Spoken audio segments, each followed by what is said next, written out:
Everyone, welcome to the Hammonton Board of Education meeting for May 14, 2026. I'll read the Open Public Meeting Statement. The New Jersey Open Public Meetings Law is enacted to ensure the right of the public to have advance notice of and to attend any meetings of public bodies in which their interests may be discussed or acted upon. In accordance with the provisions of this Act, the Hammonton Board of Education has caused the notice of this meeting to be published by posting the date, time, purpose, and place thereof on the Hammonton School District's website under, quote, current legal notices, end quote, and posted on authorized premises, ensuring compliance with the 48-hour online notice requirement. This notice has also been maintained on the website archive for at least 1 week. Roll call. Mrs. Bernardo. Mr. Coya. Here. Mr. DeStefano. Here. Mrs. Donia. Here. Mrs. Fallon. Here. Mrs. Girolo is excused this evening. She is. And Mrs. Hunter. Here. Mr. Blair. Here. Mrs. Scola. Here. Mr. Thomas. Here. Mr. Lyons. Here. And Mr. Donia. Here. Let's rise for the flag salute. Allegiance to the flag of the United States of America and to the republic for which it stands, one nation, under God, indivisible, with liberty and justice for all. All right, first we're going to move into our presentations, and Ms. Ramsey has a presentation on our self-assessment for the educational goals.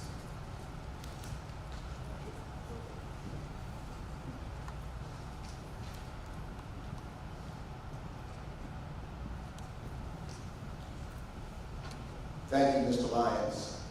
It's an honor and a privilege for me to present our school self-assessment results for the 2024-2025 school year. Basically what happens in a nutshell, and this is a requirement in the state of New Jersey, is each and every year the school safety team in every single school uses a self-evaluation rubric to rate the school's efforts to ensure a positive school climate and investigate allegations of harassment, intimidation, and bullying.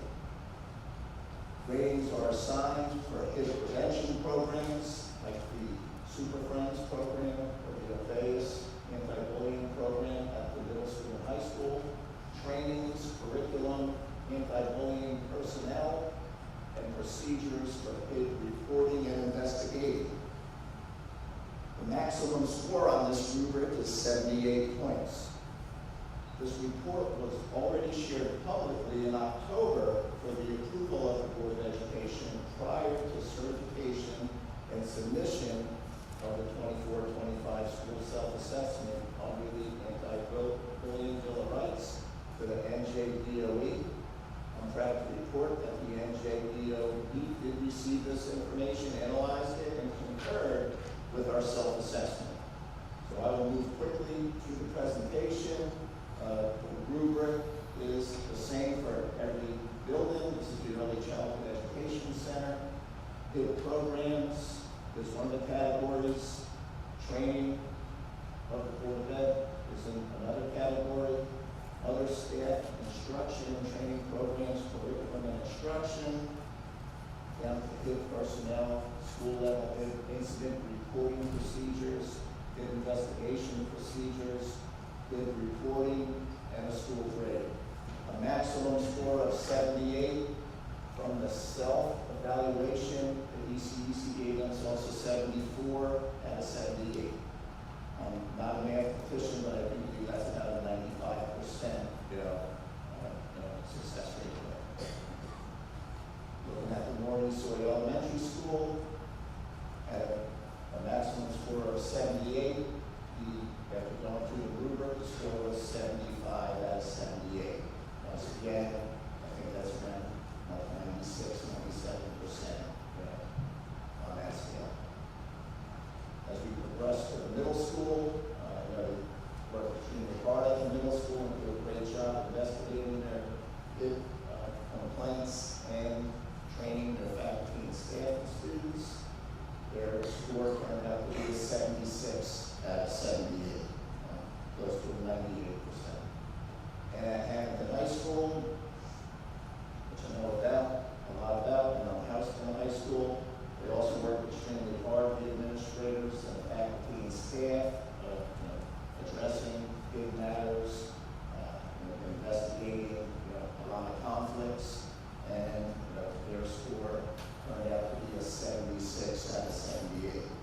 once again, these are self-assessments that are done by our school safety teams. They're submitted to the state of New Jersey for their review, and they send it back to us.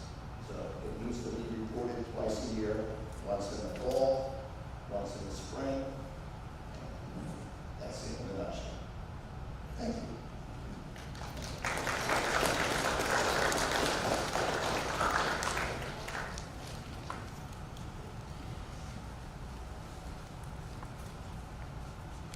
All right, thank you, Mr. Ramsey. Any questions from the board members on Ms. Ramsey's presentation? Okay, next I'm going to call up Senator Tyler is here to see us tonight. Congratulating and honor some of our students. So Senator Tyler, right up to the podium. Oh, okay, Mr. Bettina. Yes. Senator, go ahead first. So, good evening, Mr. Ramsey and the Board of Education. Tonight we get to honor two outstanding seniors. I'll be calling each of them up front, and then I'll explain a little bit about why each are being recognized tonight. So come on up, Vince Palermo and Journey Lucas.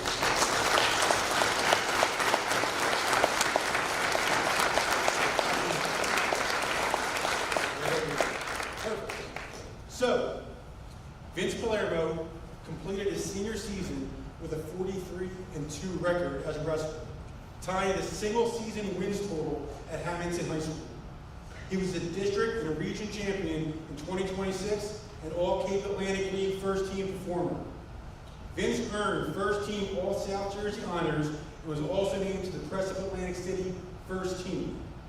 Vincent finished his high school career with a record of 113-14 and was a team captain his junior and senior year. Vincent plans to attend Belmont Abbey College to continue his wrestling and academic career. A quote from Coach Dave Moriello: Vincent epitomizes what hard work, discipline, and dedication can do, and he has laid down the blueprint for Hammonton wrestling moving forward. And now for Journey Lucas. This year, Journey participated in the Poetry Out Loud competition. This was Hammonton's first year entering this competition, and to say we had a good showing would be an understatement. Thousands of students from across the state started out by competing at the local level. From South Jersey, only 66 students advanced to compete in a regional round held at Stockton University. Journey advanced from this regional competition and was one of only 12 students representing the entire state at the competition held at the Count Basie Center in Red Bank, where she did an exceptional job representing the town of Hammonton. In the fall, Journey plans to attend Atlantic Cape Community College, and a really nice quote from her teacher, Ms. Grice: Journey represents student voice and intellectual risk-taking. That's a great quote.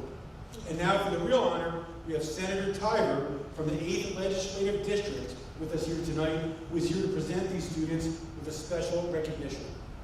Good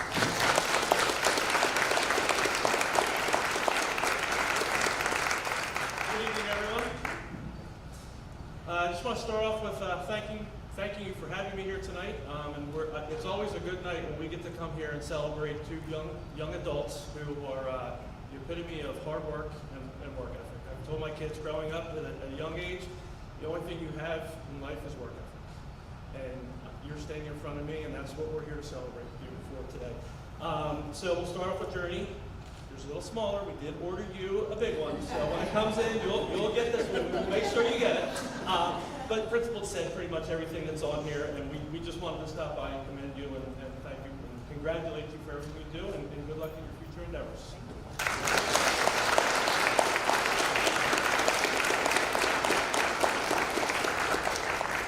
And Vincent, it says here that a freshman, you had 3 wins, right? It's pretty incredible, right? You went over 100 wins in the next 3 years. You got over 97 wins in the next 3 years. That's a definition of hard work and dedication. So I want to congratulate you, and I also want to wish you and your good luck in your future endeavors.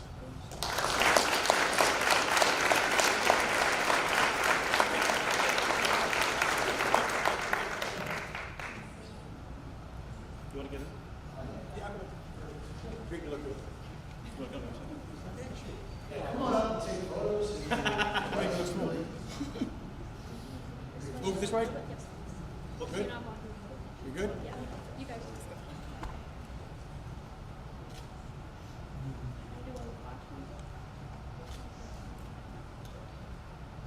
Good?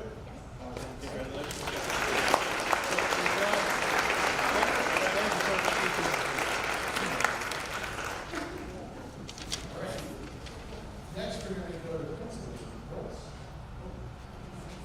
Go ahead. I'm sorry, I just wanted to say that if you never saw Vinny wrestle, you missed something. You really, really did. When you go into the wrestling matches, you will see boys and girls running back and forth, doing push-ups, doing arm lifts, doing everything. When Vinny finishes wrestling, one, he still goes through that routine. You can watch him running back and forth, back and forth, back and forth. So congratulations to both of you. And Vinny, I think the most inspiring thing which was mentioned was the inspiration to the other boys on the team. When you said your freshman year, you only had 3 wins. And I just thought that was so nice of you to do that and to encourage them to continue with their matches. So congratulations to you.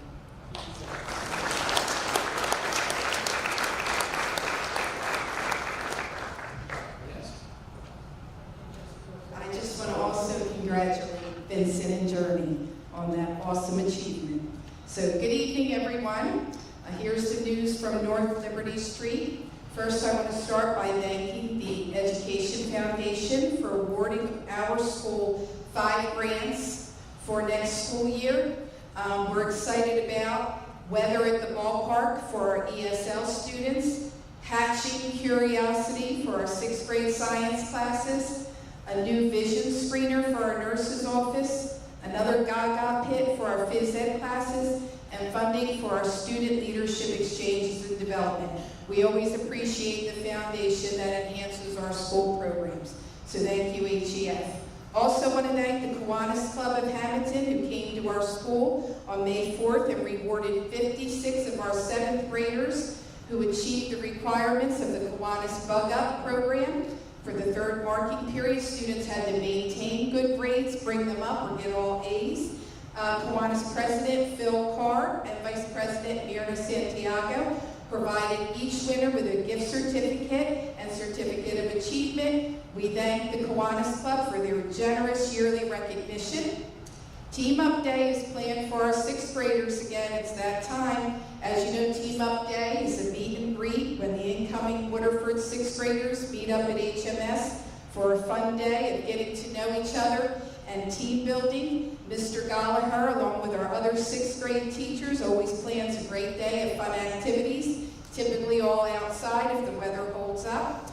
And this activity has greatly assisted our students over the years in acclimating and getting to know each other. We just completed NJSLA testing this week, and our students and staff did very well. Congrats to Colleen Rossi and our guidance departments and our tech assistants for the smooth administration of this test. Real quickly, I wanted to take the time to acknowledge we have 2 valued veteran staff members who will be retiring at the end of this school year. Congratulations first to Ms. Vicki Brockenberry, 6th grade social studies teacher at HMS for the last 25 years or so.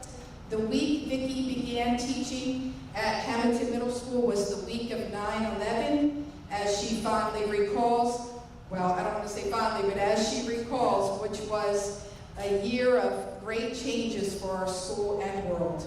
Vicki taught language arts early on and then switched to social studies in 2018. Vicki's retiring to happily care for her 2-year-old granddaughter and 7-month-old grandson. Looking forward to being professional grandma for Eloise and Cameron. I also want to congratulate Miss Sue Perna, who's taught for 27 years total, but's been in our district for the last 17 years, which in her words has been the highlight of her career. Susan has taught life skills, 8th grade math, and now for the last several years she's taught 8th grade science. Sue's looking forward to many years of happy retirement with her husband Gus, her 2 adult children, Gianna and Gussie. I wish them happiness as they begin their next chapters. They will be greatly missed.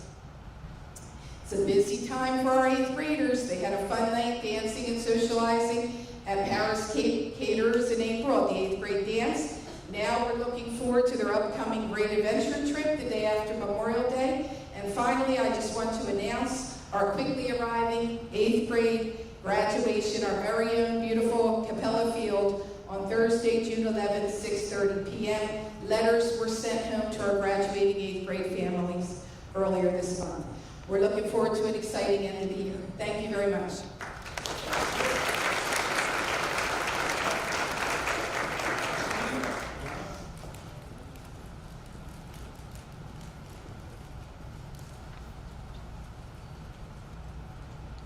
Good evening, everyone.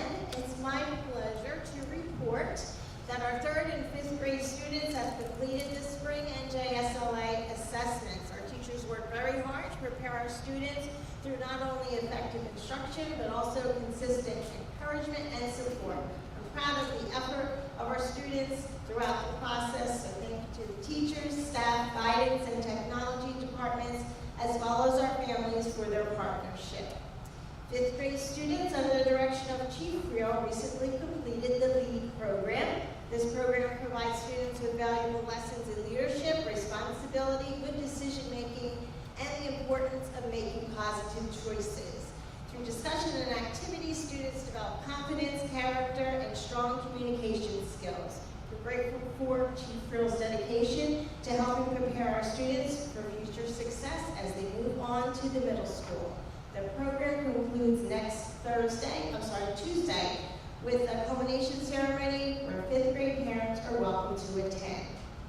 And all 4th grade students are excited to present a special performance on May 28th and 29th throughout the year. Students have explored history, geography, important people, and events that make New Jersey unique. As part of their performance, students will recognize historical figures of New Jersey. This presentation will provide students with an opportunity to showcase their learning while celebrating the people and history that have helped shape both our state and local community.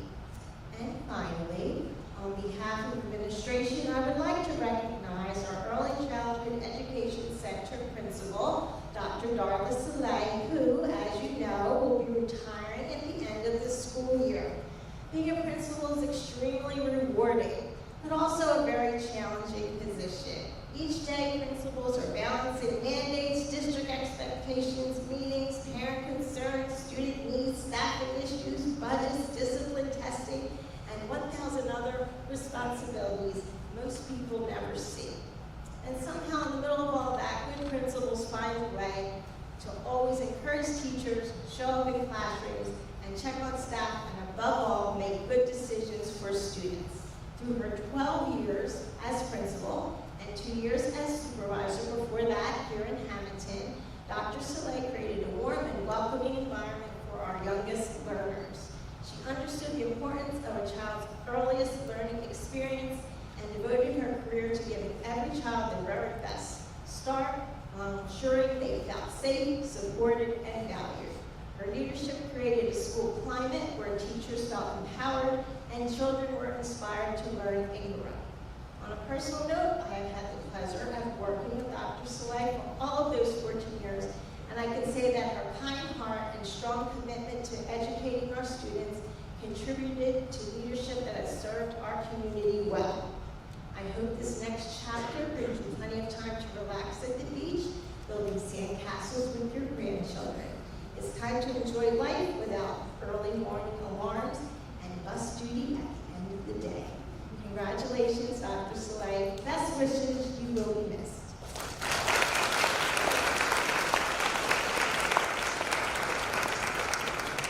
Dr. Soleil.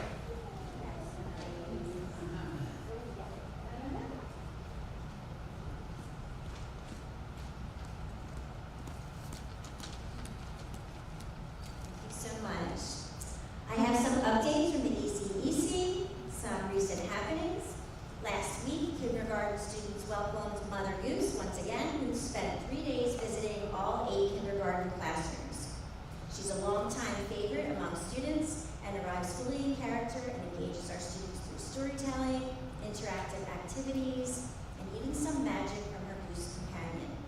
We offer our sincere appreciation to Hammonton Homeschool for continuing to fund this special experience each year.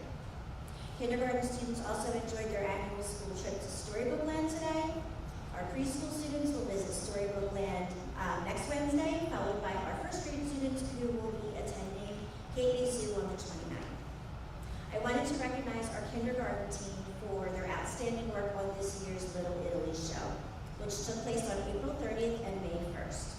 Our families enjoyed attending performances, visiting classrooms, and celebrating student learning and creativity. The hallways were exceptional this year, beautifully adorned with student work and projects from their unit of study, and the classrooms had additional displays complete with red and white table settings where students and families enjoyed Italian-themed refreshments together.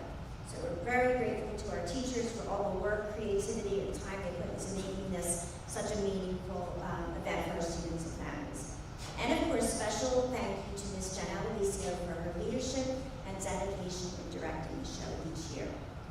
Looking ahead, we have members from Hammonton High School, the National Honor Society, coming to ECEC on June 3rd. They will be performing their annual summer safety flag. So this is always a great message and a good time for students. Students are sharing important safety messages with students, getting ready for summer in an age-appropriate way. We also have our preschool field day coming up, scheduled for June 1st, or June 4th rather, and our kindergarten first grade field day for June 10th. We also have Donuts with Dads coming up on June 8th, and this is a great opportunity for students to spend quality time with their dads or another special person in their lives. Finally, we're excited about our annual character reading day on June 5th, which has become a unique tradition to expose students to new books and authors in a fun, interactive way. During this event, staff members volunteered to dress as favorite literary characters while students rotate through classrooms to hear stories read in character. Some of this year's featured characters will include Clifford the Big Red Dog, portrayed by our very own therapy dog Tater Tot, alongside Miss Hansberry. We have Rainbow Fish performed by Miss Bernozzi, and The Very Hungry Caterpillar performed by Miss Crescento, just to name a few. In total, we have approximately 22 staff members who will participate in this year's event. So special thanks to Ms. DeMarco for coordinating this wonderful tradition and helping to make literacy come alive for our students each year. Thank you.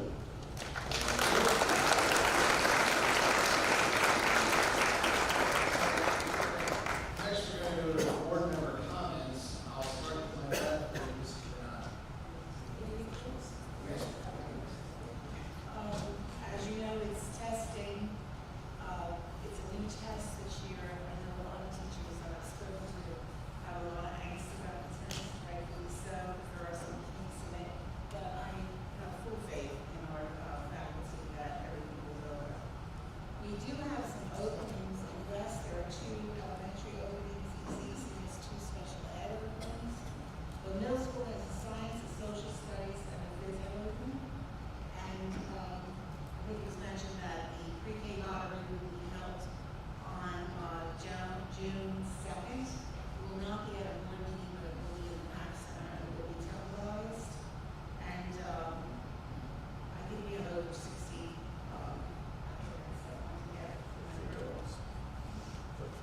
for 3-year-olds, I'm sorry, I said 3. Not as pretty.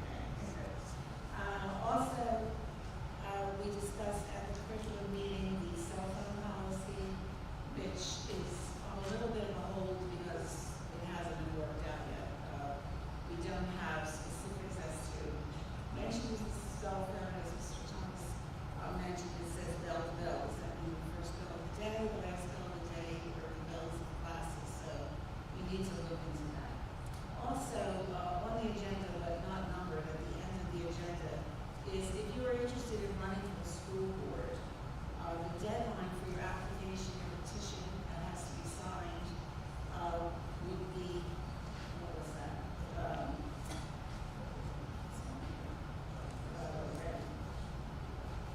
July 27th. That petition would have to go into the county clerk's office by 4 o'clock. If it is not brought there by 4 o'clock, you will not be able to run. That is the deadline, those are the rules. So if you're interested in that, you can go online and find out about that. That's all I have. All right. Good evening. I don't have a report on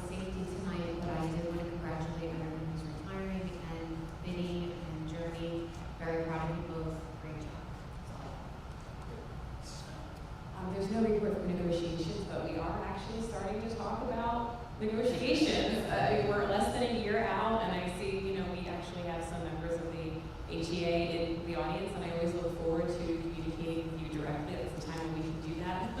And we're less than a year out when we begin that, and I know this year flew by, so there's no report from negotiations, but it's on the horizon, and I just want to congratulate our two students tonight and our retirees, especially Dr. Soleil. Thank you so much, and wish everybody well. And we'll have another meeting before graduation, so we'll do the end of the year wishes then.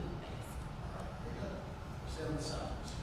All right, so first off, congratulations, Journey and Vincent. You guys are two of our best at our school, and I'm glad you guys got recognized.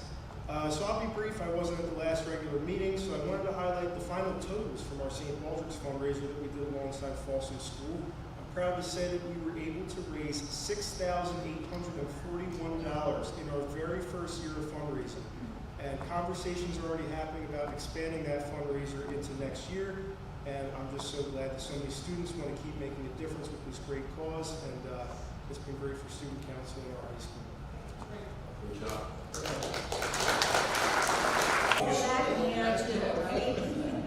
All right. Moving to my right, Mr. Flynn. Okay, Mrs. Sutton. So I just wanted to congratulate our retirees and I want to congratulate Vincent and Journey. Journey, you, I know have been coming over from Waterford, come over every year and talk to our students. Hoping maybe you'll be able to continue that if your schedule allows, because I know that they always enjoy it. So thank you for your dedication to the younger students as well. I've seen that firsthand. Our next Waterford board meeting is next week. Mr. Sutton. Nothing to report, but yeah, congratulations to all the winners and all the moms over there at Mother's Day. And that's it.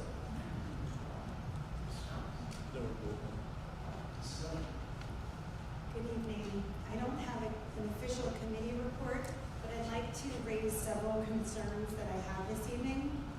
It appears that our district is enforcing a new policy or is going to attempt to pass this evening. It's number 57 on the agenda. It's 1636.01. This policy would essentially require all extracurricular stipend positions be renewed annually. This includes coaching staff, art club, yoga club, class advisors, and any other stipend position. So for those of you not familiar, to approve or change a board policy, we need to have a first and second reading at 2 different board meetings before it can be implemented. However, last week, the principal of each building sent emails to all staff stating that all stipend positions must be reapplied for by this Friday, May 15th. So policy 1636.01, which is on the agenda this evening, is on the agenda this evening for its first reading. So the board has not voted on it, and it is not policy yet. So I'm asking, who authorized those emails? Who directed the principals to communicate this as policy? And who gave staff a Friday deadline based on language that this board has never approved?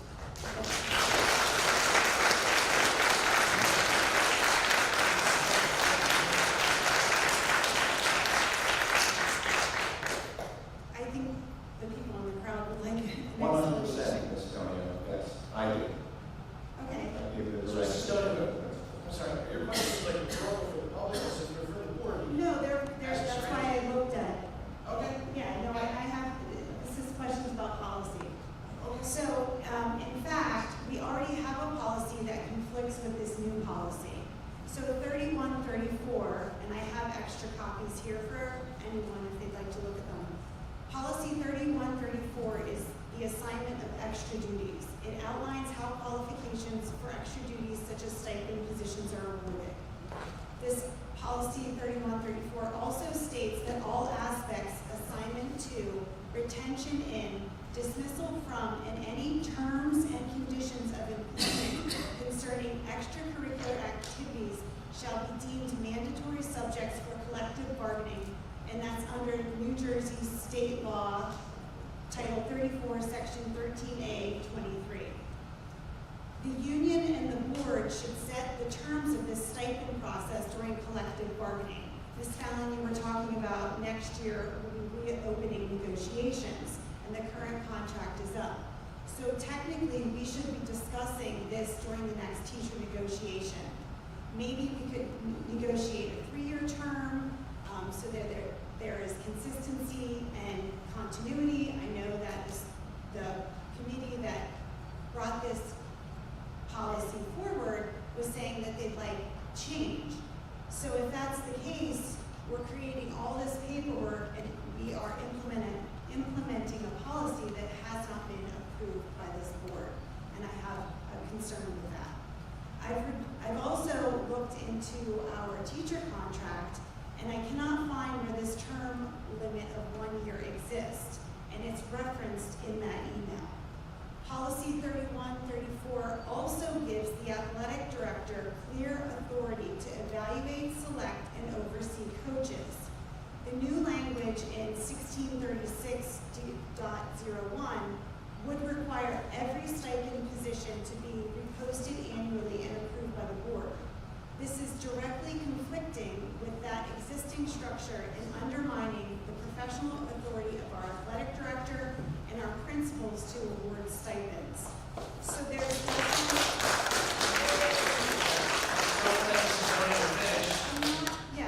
I'm not looking for applause. I think there's a lot of miscommunication in the public. I see sincere conflict between this new policy and this old policy, and as a board, we set policy.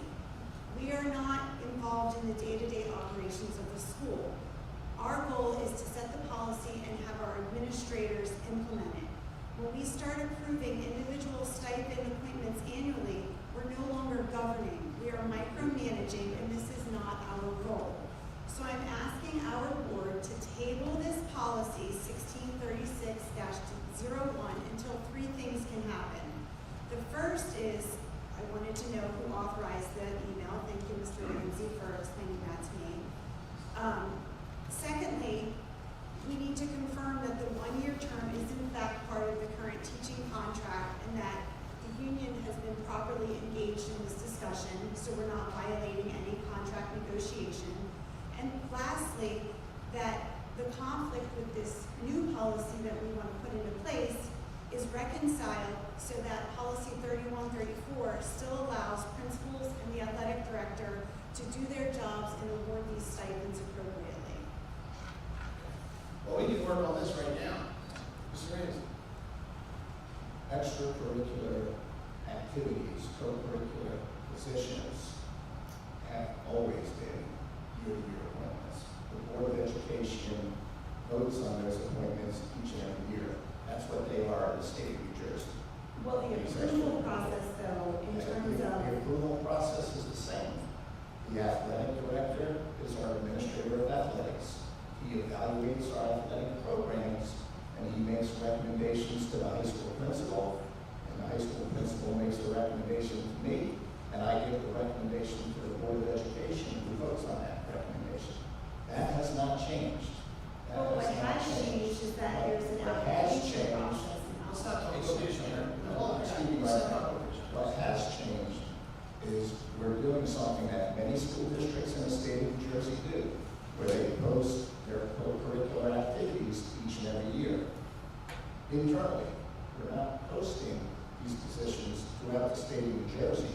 Externally, we're posting these positions within. I can tell you as the high school principal what would happen every year is we would send a letter to every teacher in the building, which was a lot of work, and many teachers had 3, 4, 5 different extracurricular activities, and ask them, are you interested in coming back next year in that capacity? It's due on a week from now. And I can tell you, we would often wait for those responses to come in. Many of those responses would be returned. I'd like to do 3 of the 5 activities. I don't want to do all 5 anymore. I only want to do 3 out of 5. I only want to do 2 out of the 5. What we're simply doing now is we're eliminating that step, saying each and every year we post for the extracurricular activities. If you're interested in keeping your spot, let the athletic director know if you're a coach. If you're a advisor for a club or an activity, you let the principal know. If anybody else is interested as well, they could let the principal know, or the athletic director know. I can tell you, before I ever direct our administration to send out any type of email to our faculty and staff, we do check with our board council to make sure that, that's simply the case, that we should do so, and we're allowed to do so. I don't know if you want to talk about it some more. Sure. Mr. Jones? Yes, actually, I did it without really to my privileges. I did not see this as a conflict with the policy at issue. We did recite certain part of it. This was sent to our policy guidance people. I don't write our policies, as you know. We have an entity called Strauss Esser. But I believe, it was my opinion, that you could implement this procedure because you didn't really have a policy about sending those letters out either. You had a procedure by which you followed, okay? And that's an administrative decision. But if they were going to change the procedure to insulate any specific administrator from any criticism that now you're doing something different, why are you doing it? I suggested go to Strauss Esser and get a policy so that the board weighs in as a matter of transparency. One of the words that I hear very often is transparency. And doing it at a board meeting, adopted by the board, okay? Now, you also say the statute. I appreciate that. That's actually not under school law, what you just cited, with regards to the appointment to, retention of, and dismissal from extracurricular activities. That's actually from the Employee-Employer Relations Act, okay, which is a different title. It does not quite mean what you think it means as far as from negotiation at the contract table component. It has more to do with when an individual is upset with how that process played out, what their rights are. So it's an area of negotiability. Does not mean that you negotiate. It means that to the extent that there was a complaint regarding it, there is a process outside of the school district that that person can employ. That's what negotiability really means. So in that regard, I did say, if you're going to do it, you got to do it for everybody. Okay? Just like every single one of those entities, right, that you cited, whether it's a sport, whether it's a club, just because you started last year doesn't mean you start this year. Right? And it's a great lesson, and it's also an opportunity for newer staff to maybe seize opportunities that maybe they didn't realize were open, or maybe that they had been interested in, and maybe somebody says, you know what, I did do this for the last 15 years. I don't want to do this anymore. Somebody else can come in and give you conflict. I was just asked whether the board had the authority to do that, and my opinion is it's amazing that it does have that authority. And numerous of my school districts, especially those regional high school districts that I represent and what have you, they do this every year without any hiccups. Well, I think that the implementation of the new policy, though, I don't think it was expressed in a way that was communicated clearly. So when I read this, I'm seeing that it's in conflict. I appreciate that. And I appreciate your legal opinion.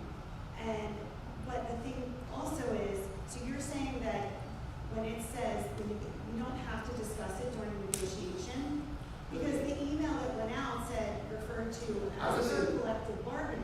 You do not lose the managerial prerogative to set what you consider to be the qualifications and the process by which you will evaluate those qualifications. What you do have to do is allow, if that person or the association is upset with how that process resulted, they have the ability to seek outside opinions in that regard. Okay, what it really does is, and I'm boring myself with education all over here, but what it really does is that, by the way, you did not give me my props. I did not tell you it depends. Okay, so you did that's going to be the word that you hear and it causes you great consternation. Okay, but what it really does is it makes it subject to the arbitration process, makes it subject to the grievance process. That's what that means. So within the scope of negotiability, something within the scope of negotiability is that if the association is unhappy with how it turned out, they may agree to it. So I think that's the issue. That's one of our main issues, is that the way things play out often in our district is perceived as to be not appropriate. And so what I Well, I like think to that's do. your opinion. You're a board member, hold on, you have an opinion, and you're allowed to say it. I don't want you to misrepresent, if that's the board's opinion, that we're doing things inappropriately. It's certainly not mine right now, I'll speak just for myself.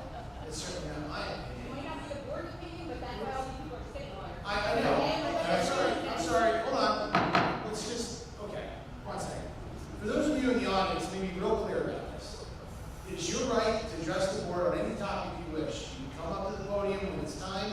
You get 3 minutes by board policy, but we keep it pretty loose here. We let people go over if you have to make a point to finish. So there'll be a time for everybody, every single person, including the kids here tonight. Certainly we'll let them go first, the students, because they have to get up early, and the staff. And certainly get up and say what you need to say to everybody and get your comments on the record, okay? But we're going to do this part. So, it's enough of the crowd. This is done. So what I was gonna say though, is that if we have a conversation about it and we say, let's move it to a 3-year, and this is why we're doing it, then we explain it to people and they don't feel like it was a personal attack or that is my issue, is that oftentimes things happen in our district that are not expressly clear to people. And, you know, we have over what, 60 to 80 stipends for some, per, I don't know the exact number. 60 to 80? I'm saying per school, at least. So what I'm trying to say, right, so this is a lot of paperwork. These are the stipends.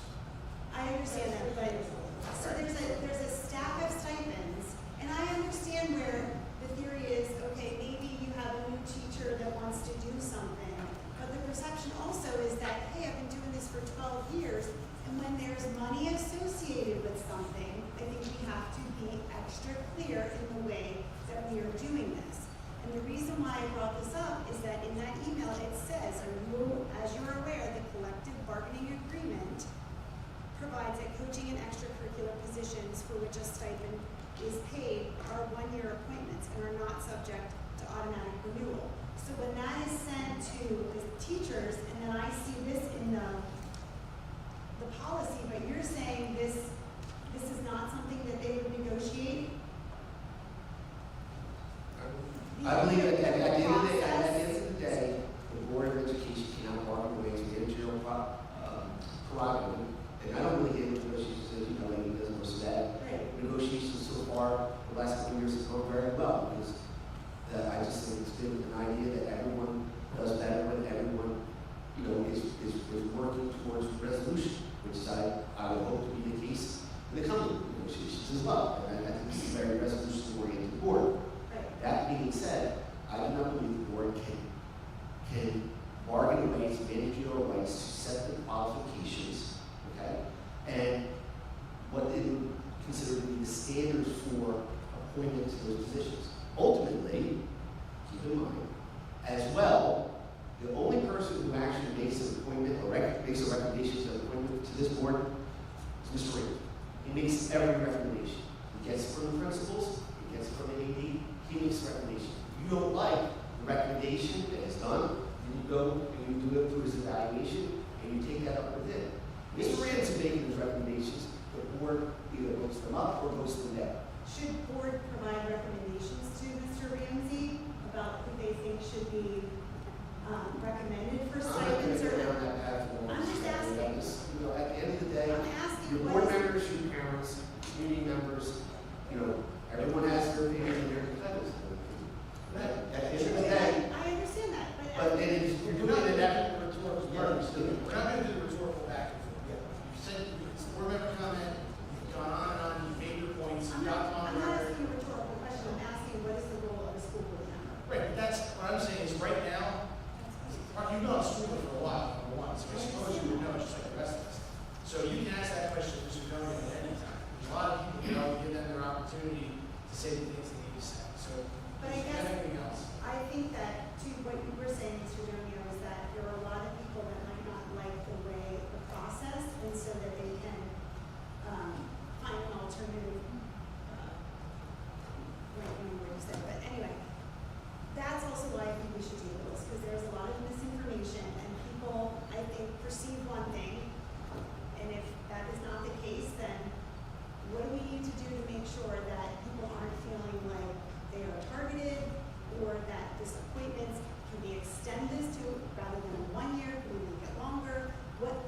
things can we do? So, So let me ask you, sorry, earlier. That's it. So you actually could not have put somebody to a multi-year position in the same position. You not have that authority. Because that would outlive the lifespan of the Board of Education that day. You're only allowed to do this contract for multi-years with the statute clearly. Teachers, 1 to 5. Why haven't we been asking them to approve? You do approve every year. I'm sorry, why haven't we been asking the staff to apply each year? We Is that do, we ask them if they're interested each and every year. This year, the procedure was to just put out a posting for everything. So this year it was different because athletic positions were. It was different. There's many school districts in the state of New Jersey that do the same exact thing each and every year, and they don't change coaches each and every year. They don't change advisors each and every year. It's a procedural thing. Where if you're interested, here's everything we have to offer. The Board of Education approves these positions throughout New Jersey each and every year. Every school district in New Jersey approves coaches each and every year. They're yearly appointments. They approve their advisors each and every year.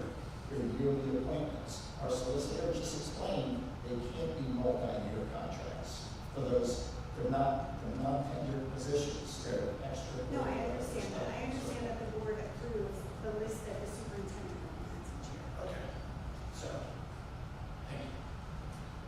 We're still in board member comments, so I will make my comments. We'll push pause on this particular topic for the moment. What I previously wanted to talk about was congratulating both Dr. Saleh and all of our retirees serving. But, I said this a little bit at the last board meeting. The role of the early childhood education center principal is extra special in my mind, because for most parents, your first interaction with the administration, usually with the ECC principal, when you walk in for orientation in August. That's a really special moment. That's a really important thing for young parents or new parents who come into our district. So I just want to say thank you. We've done a lot of construction projects at the ECC, and Dr. Slade and I have moved furniture together with other members of the board and the administration, and so I certainly appreciate and wish her well. Second, on the agenda tonight, the board will be approving or considering to approve Frank Sasso's, our grounds director, his retirement after a long career here, especially in the last 3 years or so that I've been in this position. Frank and I often talk when it snows. We talk pretty frequently in general. Luke and I, and Frank, and Tom, and others get on the phone at really inconvenient times to talk about what we're going to do, how we're going to do it, to make sure that the district is safe for our staff and students to get here, and all the things. So I certainly wish Frank well in his retirement, and we'll certainly miss him on campus in many, many ways which he contributed, as well as we're approving several other retirements, and certainly congratulate everyone on their long career, and hope that they do all the things that they hope to do in their retirement. Now, before I open it up to the public, we'll come back to this particular topic, which is the policy change that the board's going to vote on. I'll say a few things. Number one, extracurricular positions, whether those are coaching positions or stipends, are year to year.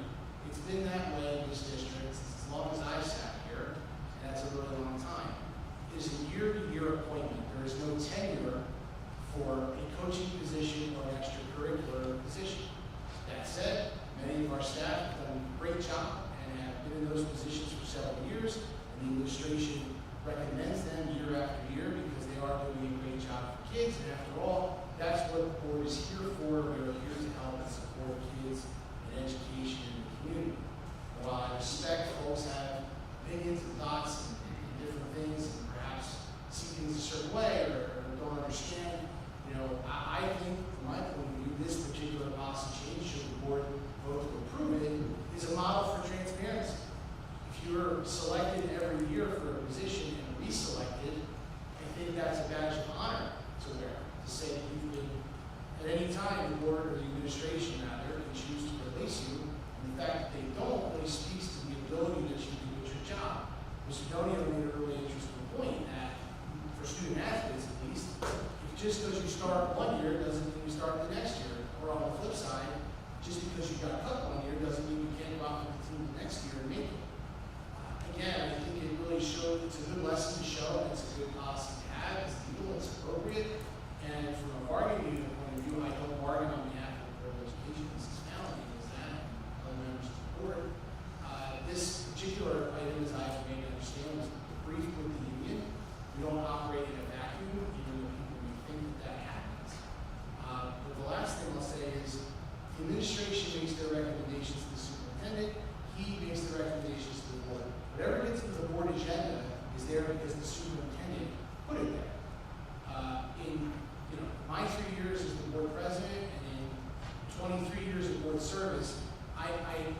I'm shocked to remember a time when a board president tried to redline an item off the agenda. In other words, the superintendent is the chief school administrator, he or she makes the recommendations, and the board either votes them up or down.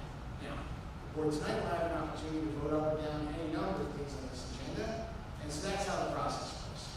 So we'll stop with the civics lesson, and we'll open up to public comment. As I said earlier, everyone, you get 3 minutes. You address your questions to me, you have individual comments to me. I'd like to let the students go first so they can get out of here early, but I'm not trying to, how are you doing? Just go ahead and give us your name and address. My name is Genevieve Deli and I live at 24 Magdalene Court, Hammonton, New Jersey. I'm speaking to voice support for Ms. Silvestri, who's the head field hockey coach at Hammonton High School. I have played field hockey for the past 8 years, both club and school.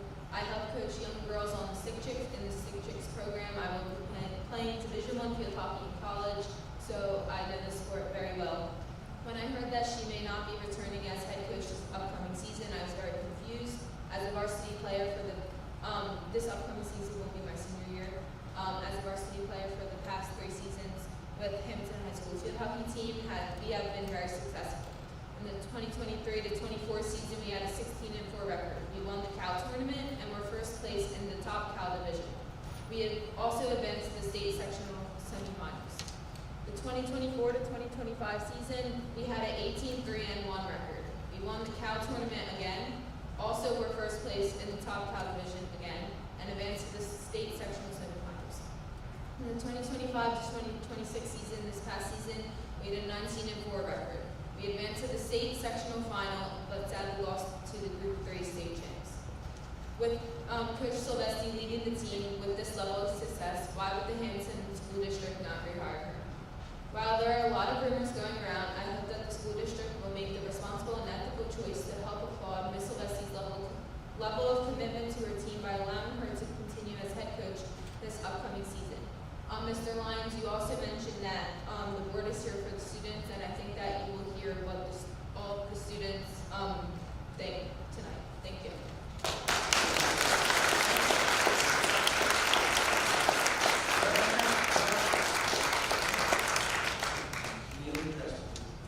My name is Ella Wilson. I live at 114 Bachelor Lane.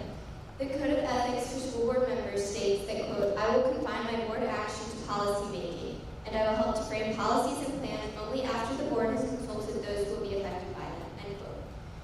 So I'm here tonight to tell you how I, as a member of the Hammonton field hockey team, am affected by our efforts to remove Kristen Silvestri as the field hockey head coach. Coach Silvestri has taught me so much about the sport. I only started playing in 7th grade, and now I play multiple seasons in club. Our team has gone further than it has in 11 years, as Jenna said. While we didn't win the semifinal game against Clearview, our team still played in a game that they hadn't been in for 11 years. And on top of that, we made it there with multiple injuries and a loss of 9 seniors from the previous year. We also won back-to-back Cal tournaments and nearly won a third. Coach Silvestri is an asset to the team. Her removal would be detrimental not only to our record, but also to our personal performance, ruining futures for players.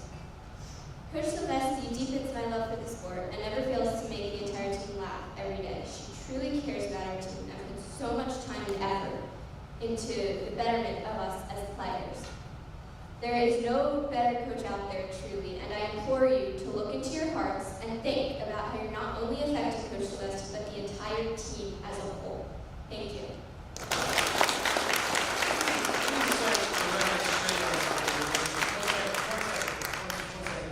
I just want to set the record straight. The board is not considering any coaching appointments tonight. There may be some misinformation or disinformation in the public.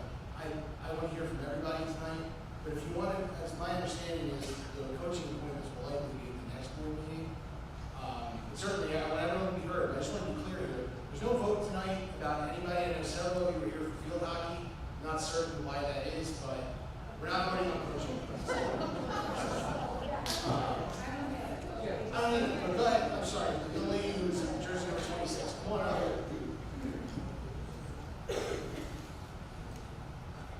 My name is Olivia Wild. I live at 540 East Atlantic Avenue, Akron, New Jersey. I would like to start off with saying how grateful I am to have had the opportunity to play on the high school field hockey team. I have to be honest, I was very nervous at first because of the negative experiences my brother had with the high school sports.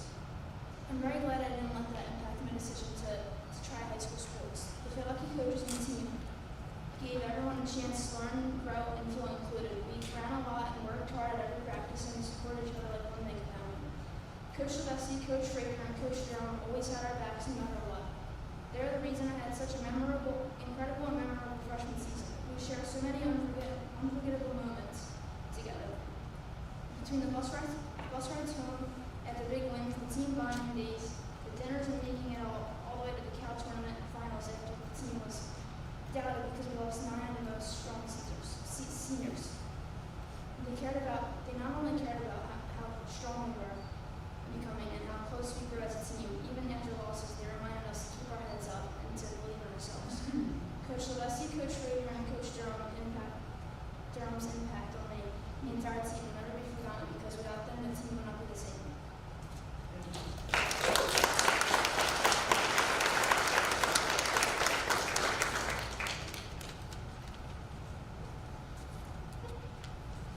My name is Olivia Adrian, and I live at 885 8th Street in Hammonton, New Jersey.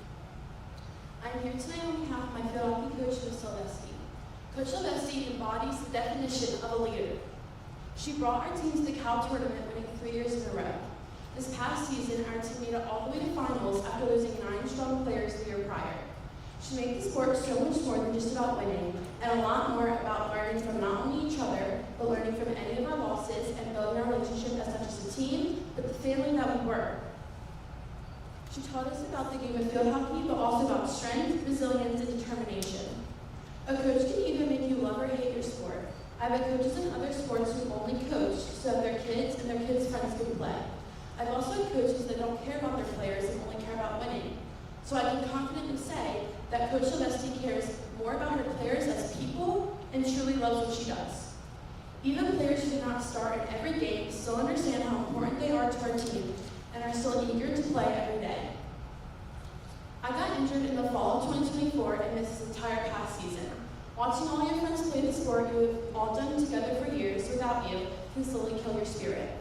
Both Coach Sylvester and Coach Fraser made me feel important and still a part of our team, even though I was not contributing on the field. But they both taught me that one of the most important parts of being an athlete is learning how to stick up for yourself again and again, and also how to have your own voice, just like me and many of my teammates are doing tonight. Losing Ms. Sylvester as her coach will not only be affecting her, but will be affecting everyone who is a part of Hammonton High School field hockey. She helps make the program what it is today. Thank you.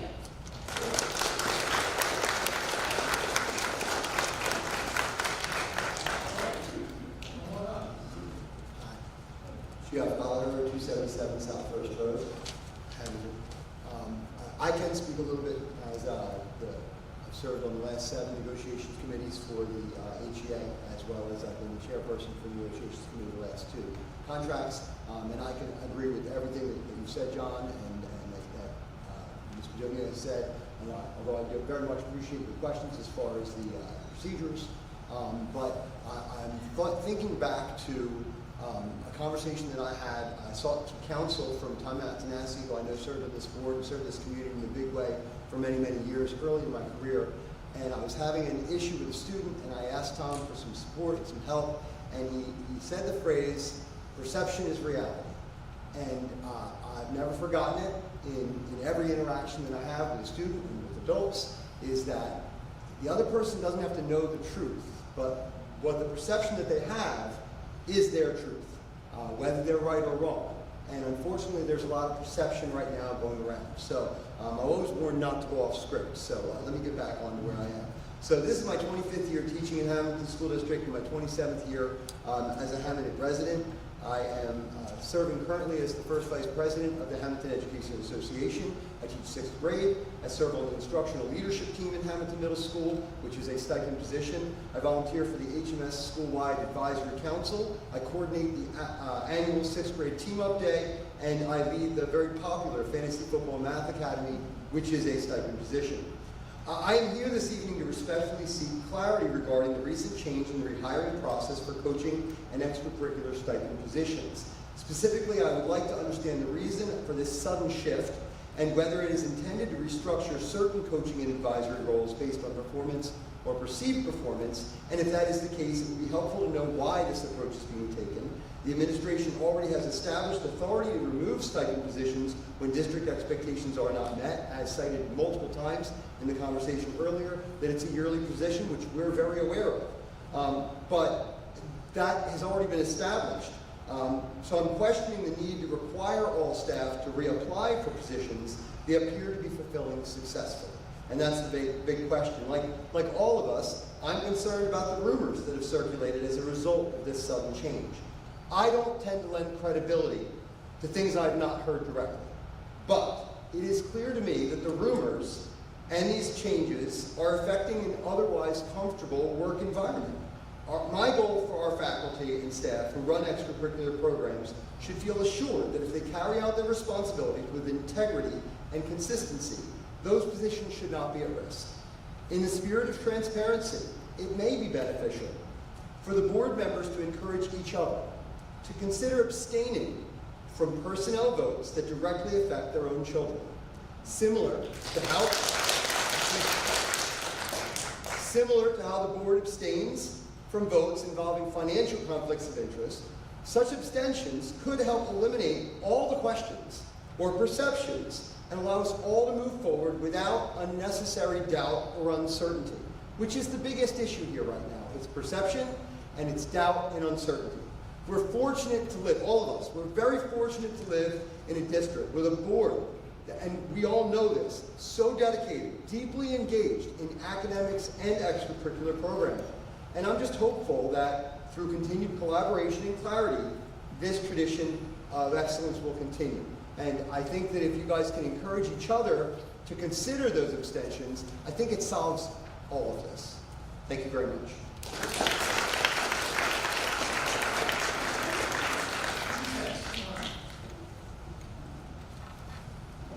Andrea Strenfeld. I live at 317 South 3rd Street, Hammonton, New Jersey. I am a Hammonton resident who was employed by the Hammonton School District for 30 years. I am here because there is a deeply concerning pattern of behavior by certain members of this Board of Education that is undermining both the structure and professionalism of this district. The school board is an elected body whose primary roles are to create, review, and approve policies that govern the operation of the school district, to approve the annual budget, to act as a liaison between community and school administration, and to hire, support, and evaluate the superintendent. Here's what a school board does not do. They do not manage daily operations. They do not hire teachers, manage individual school staff, or handle day-to-day operational problems. This is the superintendent's role. I'm assuming you know this.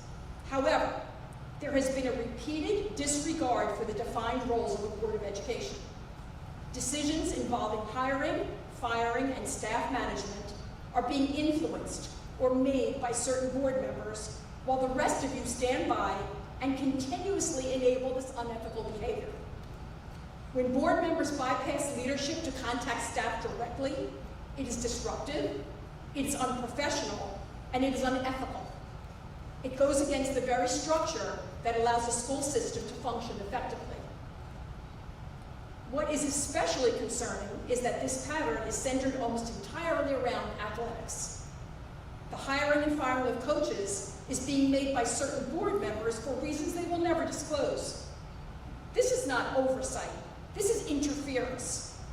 While these coaches, whose lives you are manipulating, are sacrificing their family time, teaching leadership, and building character, the behavior of these board members is setting the worst possible example there is. Athletics are an important part of our schools, but they must be grounded in integrity, consistency, and fairness. In addition, there are overwhelming demands being placed on the athletic director, who is tasked with running a successful athletic program while navigating interference from board members who have no legal right to do so. This takes away from his ability to build strong programs for students. When leadership is undermined, trust is broken. When professional boundaries are ignored, it creates an environment of instability rather than support. Let me be clear. I am not asking, I am expecting accountability. What I'm speaking of today is the absolute definition of a school board ethics violation. Breach of public trust, conflict of interest, taking administrative action, or interfering with district employees rather than focusing on policy making. Yes, I did my homework. I'm expecting each of you to reflect on the seriousness of this matter and remove those responsible from the board, because frankly, I am prepared to submit an ethics violation claim to the School Ethics Commission, and I encourage all staff members impacted by this to do the same. This is about protecting the integrity of our schools, respecting the professionals within them, and ensuring that all students are supported by a system that is fair, stable, and focused on what truly matters. This community is paying attention. The students and staff are paying attention. And your own children are paying attention. Set a better example.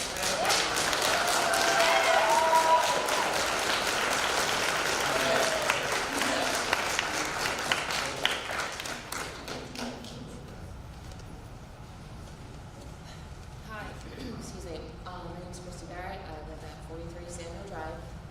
First time, so please bear with me. I'm a parent in this district. My children are currently in elementary school, but one day they will walk these halls, participate in athletics and activities, and be directly impacted by the decisions made in this room. I'm also deeply involved in the community through Hammonton Little League, the Stick Chicks Feeder Program, and Mother Cabrini Lodge. To be honest, I'm very nervous speaking tonight. In a small town, there's always concern about backlash or being labeled as causing drama for voicing concerns, but parents, teachers, and community members should not feel hesitant to speak up when it comes to our schools and our students.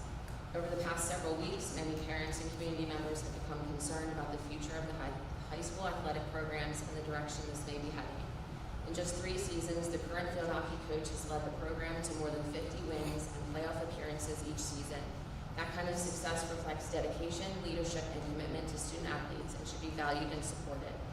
What's added to the concern is that for the first time in years, on Friday, May 8th, an email was sent to the high school employees regarding reapplying for the stipend positions.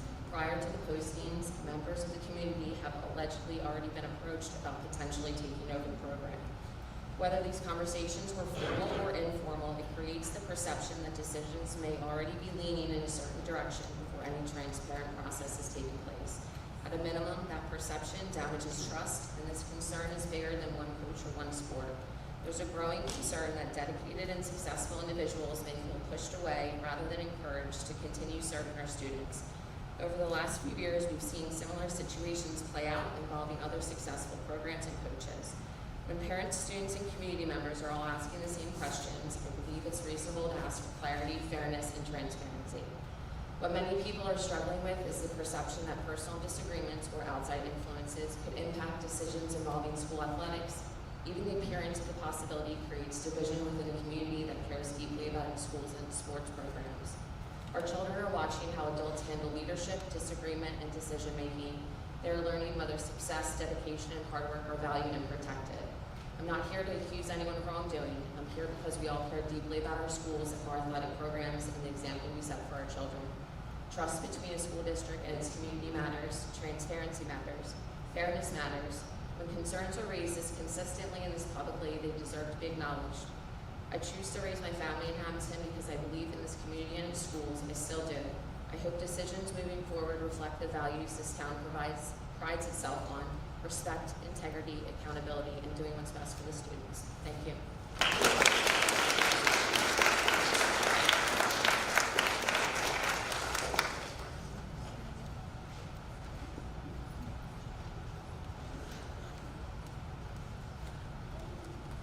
Hi everyone, I'm Sophia Penza and I live at 50 South Myrtle Street. Good evening, if we haven't met before. My name's Sophia and I'm a graduate of the class of 2025. All 4 years I had the privilege of being a member of the Hammonton Field Hockey Program, where I was able to be coached by Coach Silvestri, Coach Frazier, and Coach Bruno. And during our time, our teams achieved much success on paper. Within her first 3 years of coaching, Coach Silvestri led us to the Cal Final, and we won 2 Cal championships, 3 league championships, and 3 division championships. But what matters the most to me and what I want to focus on tonight goes far beyond the wins and the titles. During my senior year, I went through one of the hardest times of my life, and I honestly don't know how I would have gone through it without the support of my coaches. These women went above and beyond what is expected of a coach, and they checked in on me and made sure I was okay outside the field and gave me a place where I could feel supported and grounded when everything else in my life felt uncertain. And that's what sets them apart. They go beyond what is expected. But what stands out the most to me is the kind of people that our program produces. The field hockey players that come out of their program are not just athletes. They are strong, driven, and well-rounded young women. We hold ourselves to a high standard both on and off the field, and we are known for being involved in our school communities, pushing ourselves academically, and giving back through volunteering. And this doesn't just happen by accident. This is a direct result of the culture our coaches have created. Our coaches invested in us as people. They came to our senior nights and other sports. They wrote athletes countless letters of recommendation. They helped multiple players, including myself, navigate the college recruiting process and supported us in earning scholarships. They were people who we could turn to when high school became overwhelming. It's easy to measure a program by wins, but the true impact of these coaches is seen in the people they leave behind. The students they support, the confidence they build, and the lives they influence. I stand here today not just as a former athlete, but as someone who is genuinely impacted by their leadership, their care, and their character. Thank you.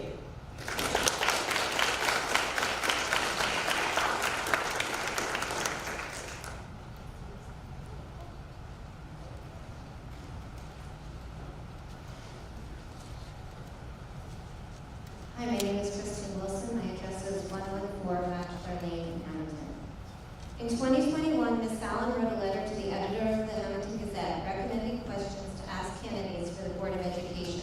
Somewhat prophetically, question 2 asked, does the candidate hold the educators, coaches, staff, and employees of Hammonton schools in high regard and treat them with respect, or do they want to be in a position to control them? Ms. Fallon's rhetorical question makes clear that it is not appropriate for sitting board members to control, directly or indirectly, the coaches and staff in this district. You surely know that the board members must confine their board action to policy making, planning, and appraisal. You are not to administer the schools, but rather to see that they are well run. In other words, you have no role in the day-to-day operations of the school. But undeterred, some of you have attempted to have Kristen Silvestri removed as the coach of the field hockey team. You know her record of success and that there is no objective reason for her removal, which begs the question, why? Of course, you can't demand the removal of a coach for personal benefit or in retaliation because your ego may have been bruised. District Policy 3134 gives the athletic director the discretion to determine whether an individual is qualified to serve as a coach in this district. But one driven by spite and ill motive will do by stealth what he can't do directly. Instead of backing down after you overstepped your authority, you doubled down and created a new rule requiring all coaches and advisors to reapply for their positions annually. While this policy may seem neutral on its face, the circumstances surrounding this sudden, and I repeat sudden, new rule sure are suspicious. You recruited a replacement field hockey coach before there was even a vacancy. A page from your playbook of filling vacancies, and you might recall from my comments in December. The superintendent sent a new policy throughout the district before it has even been approved at a public meeting by the board. And before tonight, you have provided zero explanation for the need for this new rule. So much for the transparency you promised voters. But one thing about this new rule is clear. We can all see right through it. It is both a backdoor effort to remove Coach Silvestri, and it gives you the opportunity to dictate the removal of every coach and advisor going forward. Coaches and advisors put their hearts and souls into extracurricular activities. Who would ever want to invest their time and talent into extracurricular activities, fearful of crossing a revengeful board member who will demand from behind the curtain that the advisor be replaced? And when these programs become mediocre, the kids are the one who lose. A few of you wanted the field hockey coach removed, and the entire district must now suffer the consequences. Finally, to those of you who silently enable this abuse of power by your fellow board members, I return to Ms. Fallon's letter to the editor. Question 7. Do I trust this person to make thoughtful, well-informed decisions, or will they just vote a certain way because someone of influence told them to? You have abdicated your duty to make independent decisions for the best interests of our kids. Stop being sheep. You are complicit in your silence. Show the citizens of Hammonton you stand for what is right. Thank you.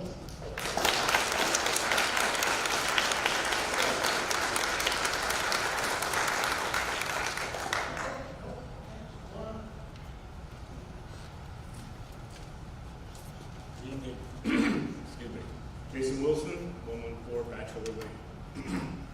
I've been asked to read the following letter from a school staff member. Good evening, members of the board, administration, I'm sorry. staff. You're reading a letter that's not your words, it's someone else's words. Correct. I just want to get it right. Correct. Whose words are it? A staff member. Staff member. Go ahead. Good evening, members of the board, administration, staff, parents, and community members. I am speaking tonight as a parent and community member who cares deeply about our schools, our students, and the people who dedicate their lives to educating and mentoring them. I want to speak honestly tonight about a growing concern that many staff members feel, but few are comfortable saying publicly. Unfortunately, fear has become part of the culture in our schools. Many teachers and coaches feel intimidated when a board member's child or family member is in their classroom or on their athletic team. There's a very real fear that if a student receives a grade they earned or the playing time they earned, there could be professional consequences for the staff member involved. That should never happen in a school district. No teacher should feel pressured to change grades to satisfy politics.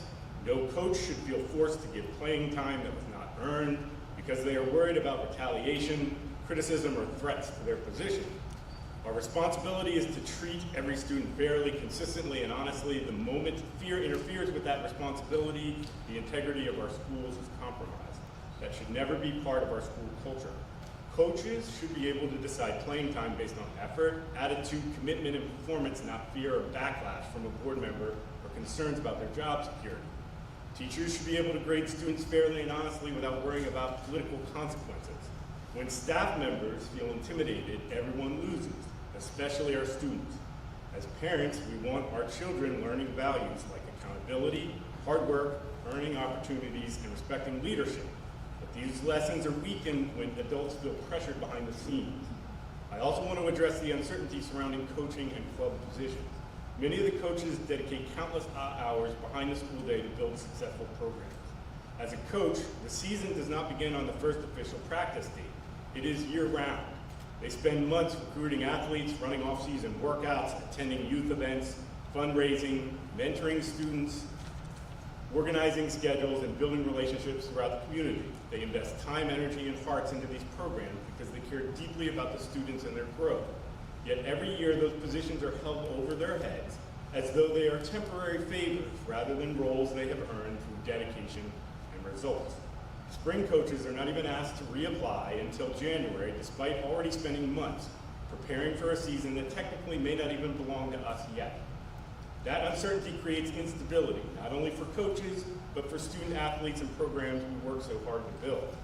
Strong programs are built on trust, consistency, and long-term commitment. It becomes difficult to fully invest in the future when you are constantly left wondering whether your position is secure. This is not about entitlement to a job. Accountability matters, evaluations matter, performance matters.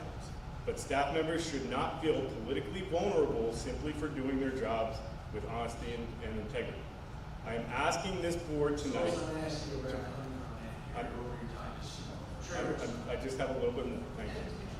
I'm asking this board tonight to reflect on the culture that is being created. Leadership should empower educators and coaches, not intimidate them. We should be fostering an environment where teachers and coaches feel supported in making fair decisions for students, not fearful of who a student may be connected to. Last time the board overstepped, the union began bulleting them off one by one. They were replaced by one member with Tom Atanasi, another by Linda Burns, then another with Linda Sacco. The union is going to be forced to use this strategy again. Thank you for your time.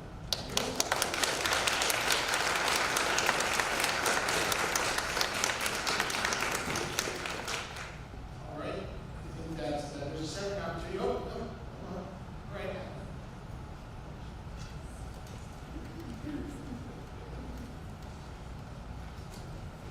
Skip Burns, 827 Gordana Lane. I don't want to belabor the subject you've been on for a while. You all, I think, know I've been on your side of the table, and I understand both sides. But it's my perception that if Kristen Silvestri wants to be the field hockey coach next year, and she isn't, you're going to have a big problem on your hands. But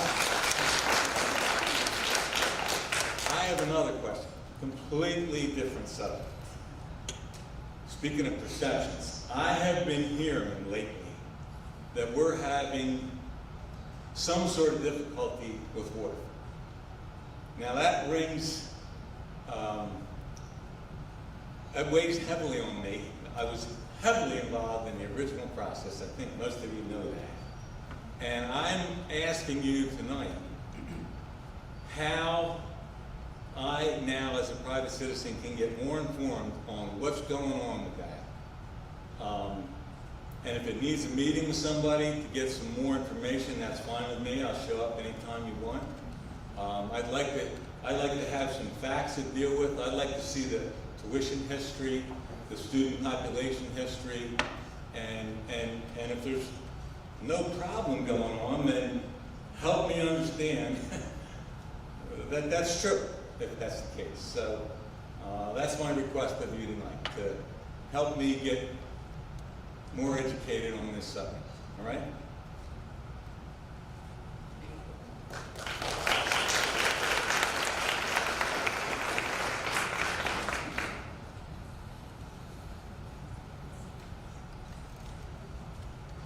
Hello everyone, my name is Butch Arman, 735 North Chew Road here in town.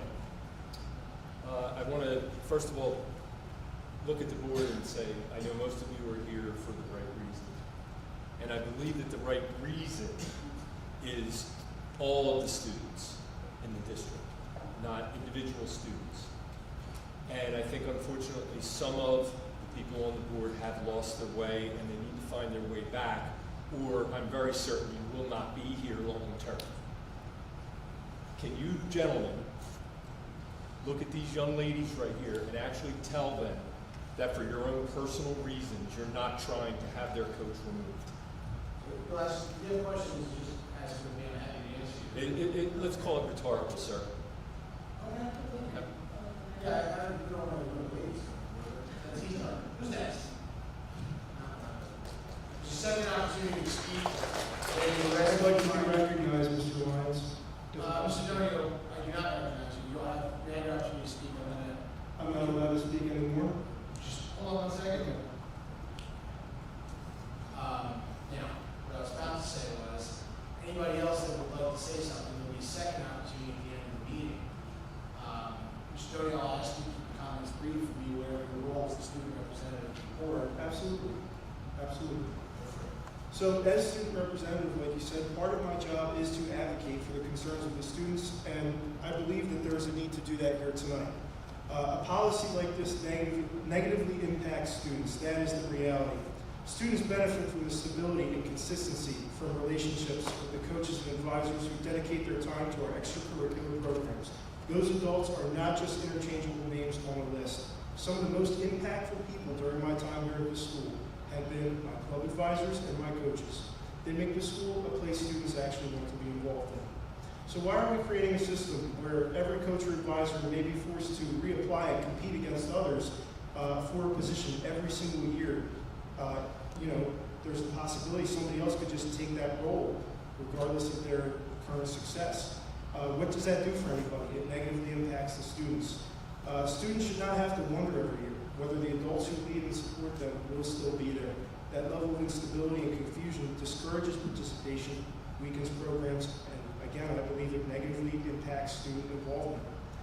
In addition to my other points, many coaches and club advisors go above and beyond for our students. In the past, coaches knew that they'd be returning the next year because they were able to select on that sheet, right?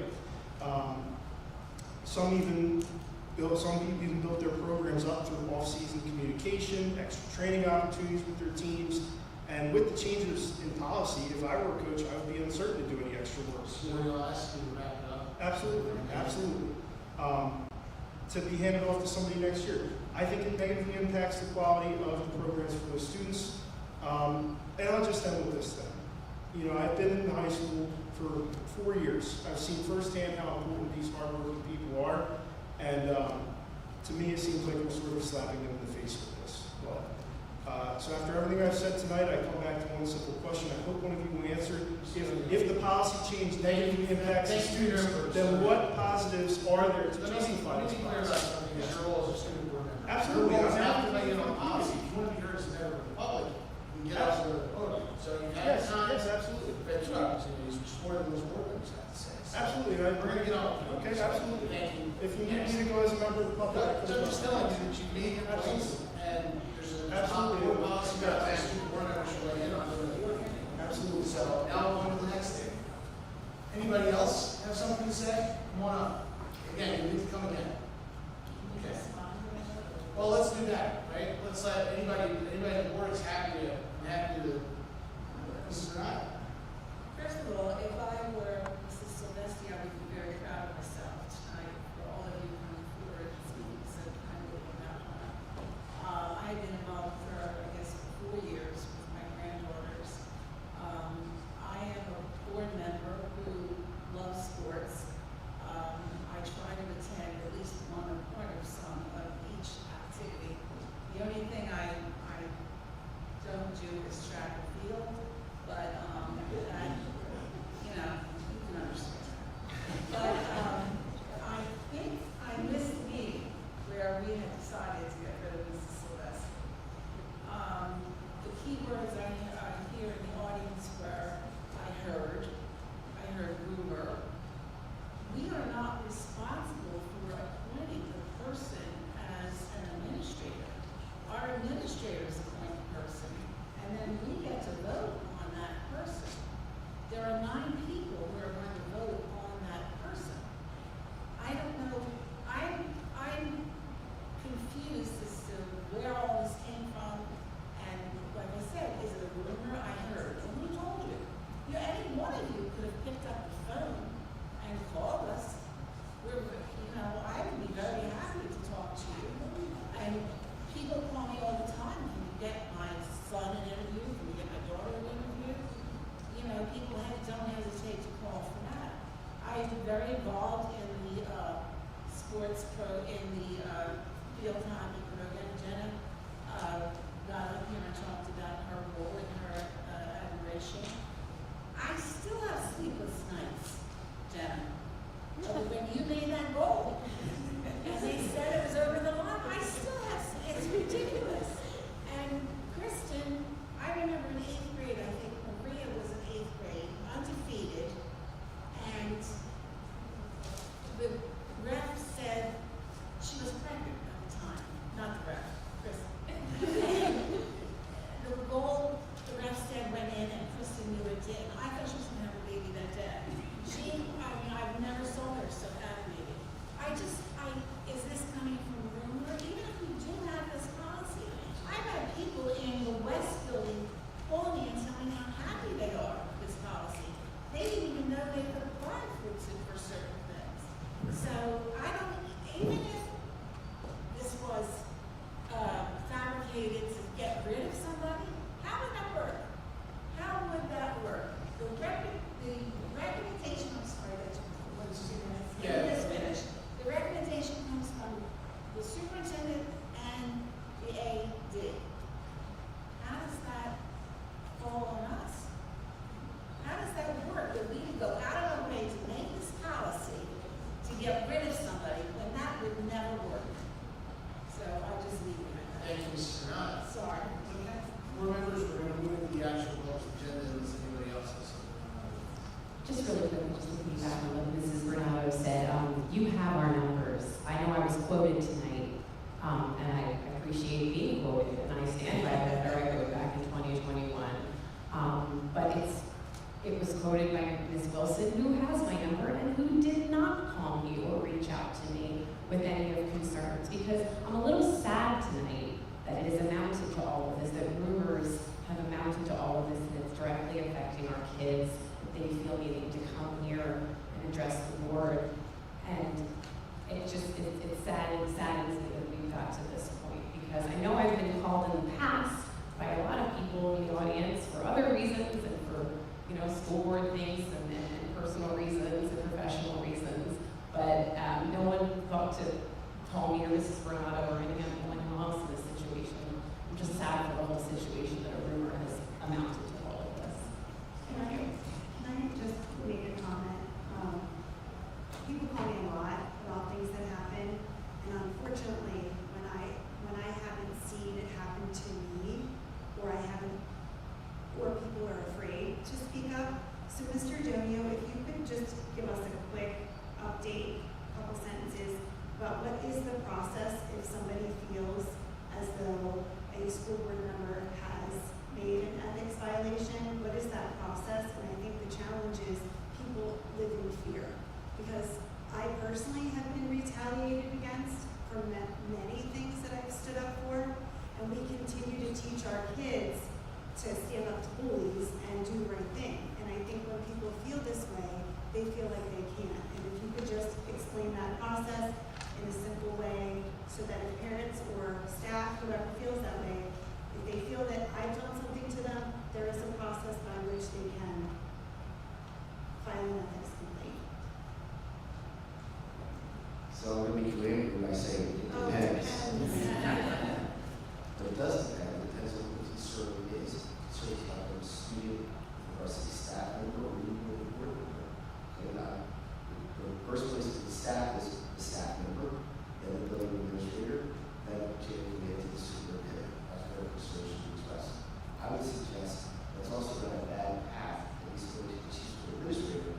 You have a concern with the board member, because the board doesn't run the schools, ensure they're all run. The chief school administrator. Through discussion, you hire one, that person hires it. Okay? As far as the school ethics commission, there is an opportunity to file. You have to do that under oath. Okay? Who recently has violated the School Ethics Act, which is in the negative, that is a prohibition from financial conflicts of interest. Or under the Code of Ethics, which is really the positive, which says how board members should conduct themselves as board members. The process is very laborious. It's very slow. Okay? It's expensive. And board members are entitled to be indemnified, that is defended by an attorney paid for by the Board of Education. Just so everyone understands that. So what happens is, we fortunately have not had many. There was a client that I just terminated my relationship with them voluntarily, okay? Because that's all they seem to do. Just file code of ethics, code of ethics, code of ethics. So that to the result of 6 figures worth of legal fees paid for by Board of Education because board members couldn't get along or community members couldn't get along with board members, right? So, while I would never say to somebody, don't employ the legal process that can be employed, it is, like I said, laborious. The code of the Ethics Commission has to find probable cause, send an administrative law judge, administrative law judge has to make a decision, administrative law judge has to send a decision back to the School Ethics Commission, School Ethics Commission has to rule on that decision. Then if they did find a violation, they have to determine the penalty. Then that goes to the Commissioner of Education, which can then review just the penalty, but not the determination. And then if you go to the Health Division, then one or more reports. So, I have any my English, do I have any English teachers here? Okay, it's like Bleak House, okay? All right, Jarnky versus Jarnky, it will go on forever until it exhausts the treasure. That's Dickens's take on the legal system. So what I mean to say is it is expensive, it goes on, but it is, on occasion, the only way that can. The board itself has no authority to remove a board member except in one instance, and that is that board member without excuse misses 3 consecutive board meetings, and then they have to give a notice and a hearing occur. Only the Commissioner of Education can remove someone.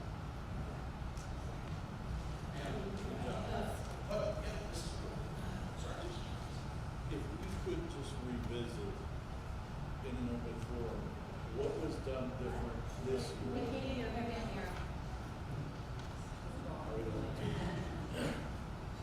What was done different this year, Tom, than in previous years? Because I think that may clear up a lot of this. Like what actually changed? Because it doesn't seem to me that a lot changed other than the letter. That's correct. What has changed was the procedural process that changed. As I previously explained, all extracurricular activities are year-to-year appointments. From an administrative standpoint, we would send letters out to every coach, every advisor, and ask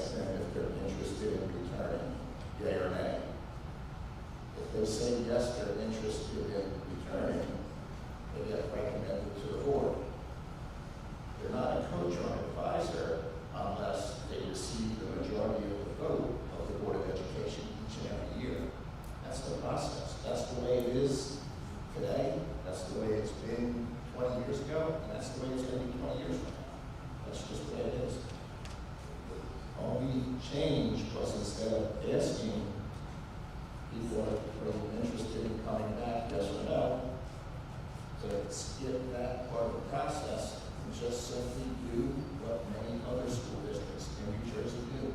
They post their extracurricular activities each and every year.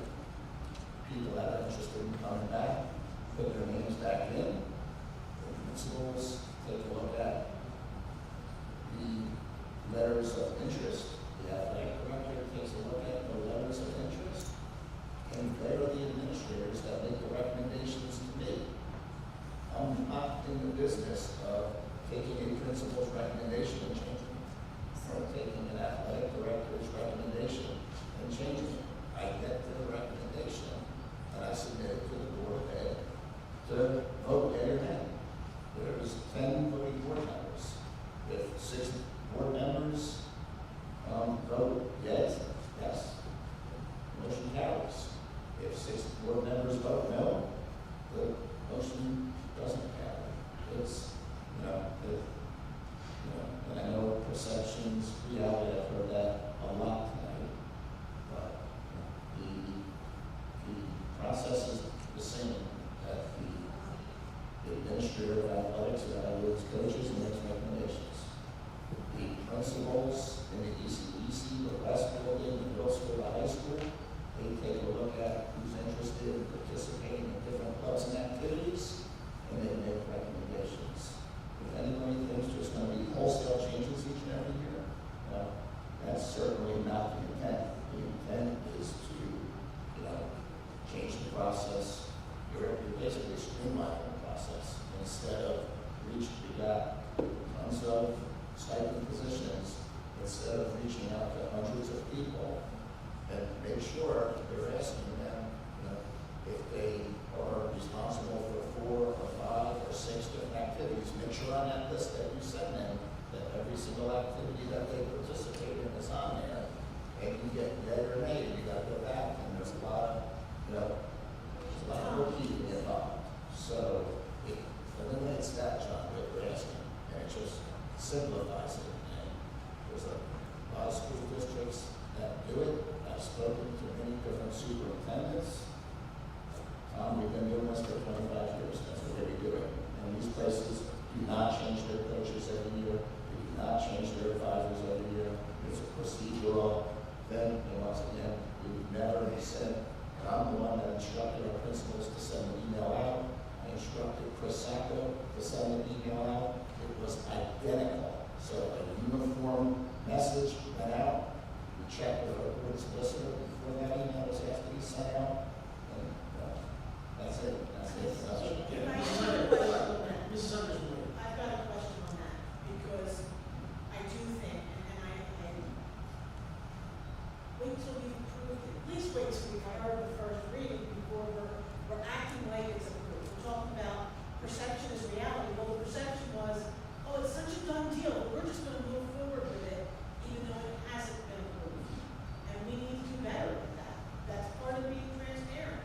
Wait until we've had our approval before we're moving forward. It almost makes it look like we know exactly how this is going to go. Do I disagree with everybody being reappointed every year? Absolutely not. I get that. I don't think, it should be used to target any one specific person. And hopefully that's not what we're doing.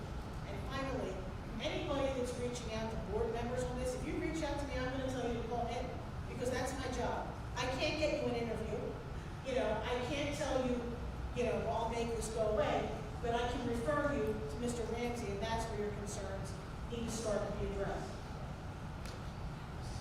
I have a question. Thank you for explaining the procedural change, but also I think then the next step is, so what happens if I'm the class advisor for the last 12 years, and now this year there are 7 people that apply for that? That's transparency. That's It is. choice. That's opening it up to Thank you, the Mr. entire Roy. I'm district. asking That's Mr. 450 employees. Mr. Ramsey, I think there was some That's- confusion with That's some of the, an awesome question. that's where there was some confusion. You've been the advisor for the past 12 years. There's a pretty darn good chance you're going to be the advisor for 13 years from now. Again, that's going to go to Mr. McKean.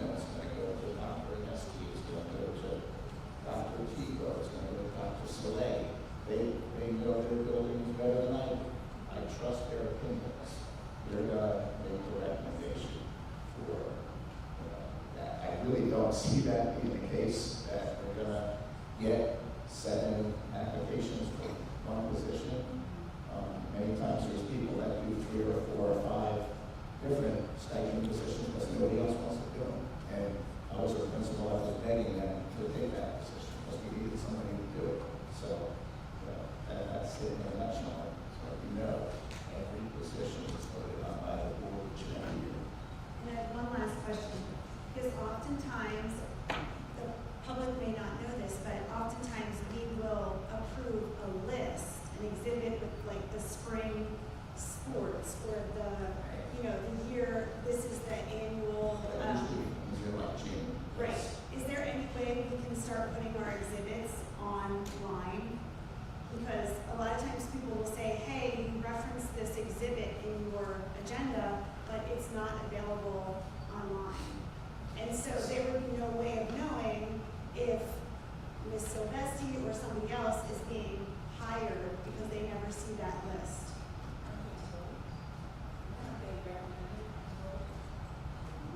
Coaches are told to be advisors. Yeah, the list. But that, right, we'll talk about that. We'll do that. I know people are talking about putting it online.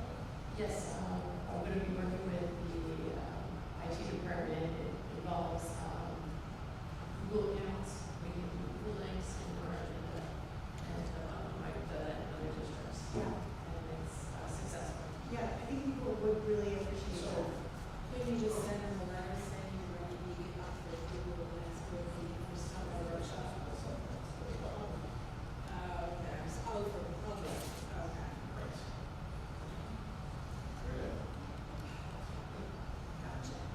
One more thing before we go to the actual agenda. We've talked a lot about one topic tonight, I'll shift gears. To Mr. Burns' question, I certainly respect his question in service to the board prior. There's been lots of, just like this other topic, there's coaches, extracurriculars, lots of rumor and innuendo about what's going on with the Hammonton Waterford relationship and all the things. And I just want to be real clear about where we're at. Right? I want to be very clear. I'm on the record, I'm on TV, there's 50 of you sitting here, so we'll be very, very clear about what I'm going to say. The Board of Education in Hammonton deeply values its relationship with both of our senior receiving districts in Folsom and Waterford. There's no movement or effort to make any changes to anything. We're very happy with the relationships. Waterford and Folsom and us, to a more limited extent, live year to year on the governor's wins, the legislature's wins about budgets. And right now, Waterford's having a difficult time, Folsom's having a difficult time. We talked about that at this board's last meeting. So we talked about the public meetings of Folsom and Waterford. What I will tell you is, again, I'll speak for myself. I'm personally committed to making this work and answering the questions that folks have and providing the transparency about how tuition is calculated, because it's a matter of public record. Right? You can go, you can pick up our audit, your spreadsheet, pick up our audit and back into the tuition calculation. I don't recommend you do that. I think you should sleep, but there's a way to do it, right? And so to answer that question, I don't want to leave it sort of unaddressed or ignored, but I just want to be very clear for people here from me directly. We very much value the relationship, we value partnerships, and we're committed to moving forward to figuring something out to make sure that we take care of kids. Because that's at the end of the day, you suit up for school work, take care of kids. I just want to put that out there. Somewhere, if you have anything you want to say to that topic, because it got brought up regarding Waterford. We also value the relationship we have with Hammonton. We've had a 25-year, successful partnership with Hammonton and Folsom, and I'm sure Mr. Thomas feels the same way. We want to make everything work. We want to, work out our differences. I was able to get some more of the paperwork that we needed. Thank you very much, Ms. Weeks. I reached out this morning about it, and I got it for tonight. So we absolutely, want to continue our partnership. And I think we're working towards some more open communication on both ends, some increased meetings between the districts, maybe some joint meetings as well. Maybe 3 a year joint meetings with all 3 boards, rotating districts. Yeah, absolutely. So I just wanted to put that out there. Happy to talk after about it. Anybody who wants to ask me any questions, just sort of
Luke and I are there every day in the construction trailer, you know, just working with them. They're an excellent company, they're excellent staff. Rick Cody's there every day. Rick was on the roof yesterday.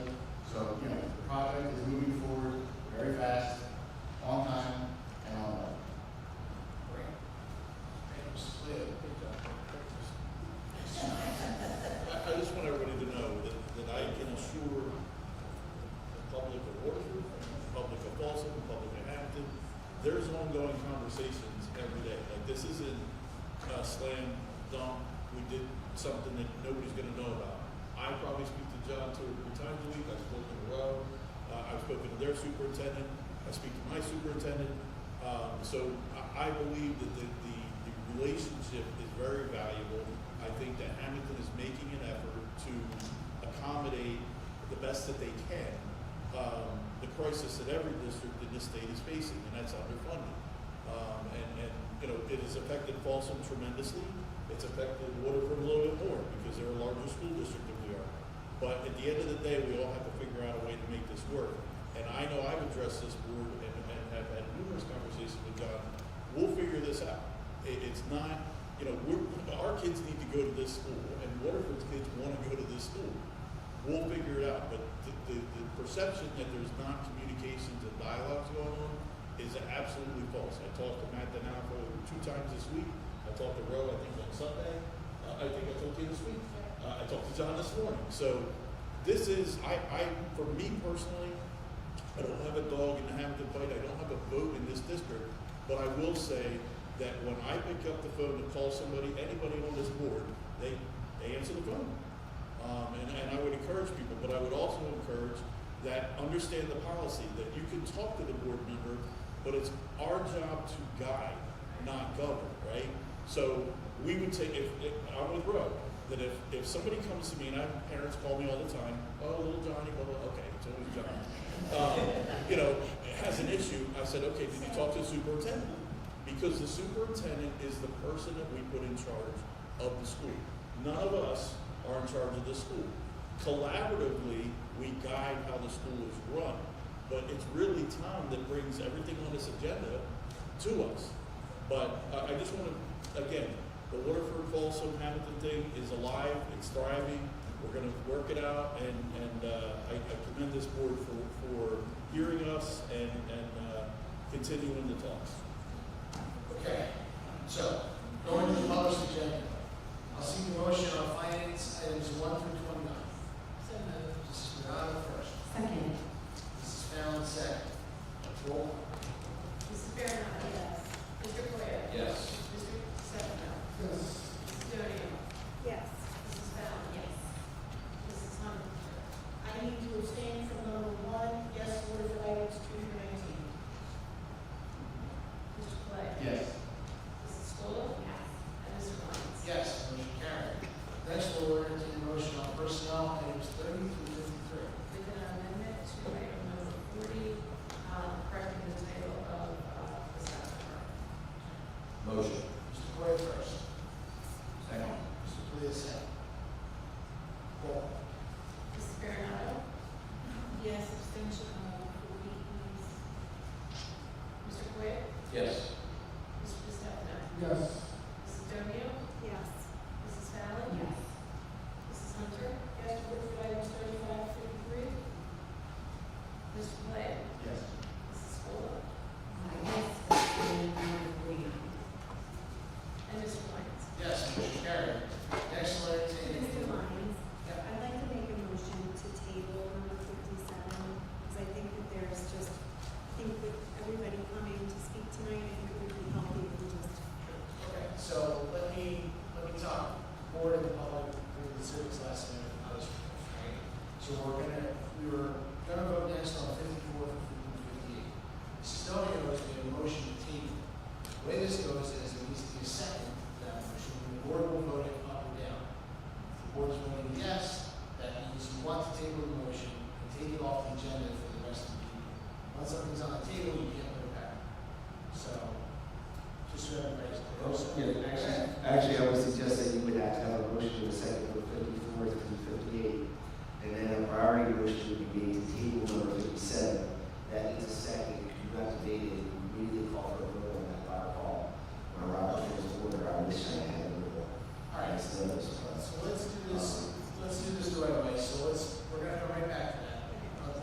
motion on 54 to 58? Motion. Mr. Polito? Second. Mr. Boyd, second. I'd like to make a motion to table number 57. It's a first for the table. Second that. It's a second. Now we're gonna have a straight up and down vote, so this is gonna A yes vote is to table. yes means we're taking it off the agenda. No means we'll continue voting. So, Mrs. Baronato? No. Mr. Coyle? No. Mr. DeStefano? Yes. Mrs. Donio? Yes. Mrs. Fallon? No. Mrs. Hunter? Yes. Mr. Pulaski? No. Mrs. Scholl? Mr. Lyons? no, the motion is defeated. So now we will vote, on items 54 to 58 straight. So, roll call on that. Mrs. Baronato? Yes. Mr. Coyle? Yes. Mr. DeStefano? May I ask you a question? It says this is the first reading, that means we have to vote on this in the next reading.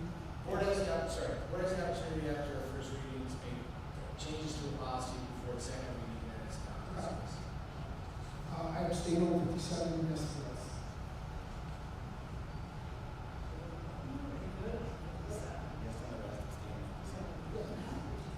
Mrs. Donio? I would like to vote yes, except for vote no on 57. Mrs. Fallon? Yes. Mrs. Hunter? Yes, abstain on 57. Mr. Pulaski? Yes. Mrs. Scholl? So just to be clear, we're having a second reading. So even if whether we tabled it or whether we have a second reading, there is time to talk about this in between. Yes. Yes. Mr. Lyons? Yes. Okay. Next, we're gonna go to the addendum, finance items 59 and 60. I'll entertain a motion. Mr. Coyle first. Mrs. Hunter second. Roll call. Mrs. Baronato? Yes. Mr. Coyle? Yes. Mr. DeStefano? Yes. Mrs. Donio? Yes. Mrs. Fallon? Yes. Mrs. Hunter? Yes. Mr. Pulaski? Yes. Mrs. Scholl? Yes. And Mr. Lyons? Yes. Motion carried. Okay, that takes, Personnel, item 61 to 66. go. Next, we'll entertain a motion for personnel items 61 and 62. Mrs. Hunter? Second. Mrs. Bernard? Roll call. Mrs. Baronato? Yes. Mr. Coyle? Yes. Mr. DeStefano? Yes. Mrs. Donio? Yes. Mrs. Fallon? Yes. Mrs. Hunter? Yes. Mr. Pulaski? Yes. Mrs. Scholl? Yes. And Mr. Lyons? Yes, motion carried. Okay, that takes us to the end of the local public agenda, the addendum. Now we're at the second public comment. If anyone wishes to be heard, go ahead and step up to the microphone. Okay. Charlene Franchetti, 608 Grave Street. I just want to say I respectfully disagree with what Mr. Ramsey said because it is not the same. You before sent a letter to one person about the job. You're now posting a job. That is completely different things because now more people have the opportunity for that job. In the past, you were only sending the letter to the person who already had the job. That's the point, That's all I want to say. Thank you. Okay, thank you. Anyone else in the public wishes to be heard? Do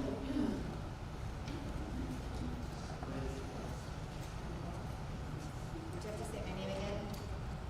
Kristen Wilson, 114 Bachelor Lane. I just have a couple of questions. I understand this is comment, so you can take them as rhetorical. You don't have to answer them. Number one, Mr. Ramsey, I don't understand why a policy was already sent to the entire school district when it only just had a first reading tonight. We've heard a lot about chain of command, and it seems like the chain of command was board adopts policy, then policy gets emailed. So I'm not quite sure how this went backwards. It hasn't even been adopted, and I'll note that the deadline is tomorrow for a policy for supervisors to apply for a policy that doesn't exist yet. And second, I'm going to make a point, Ms. Bernardo, you said there's a lot of rumors, and you don't understand what the truth is. Address your questions to the chair. Any other question?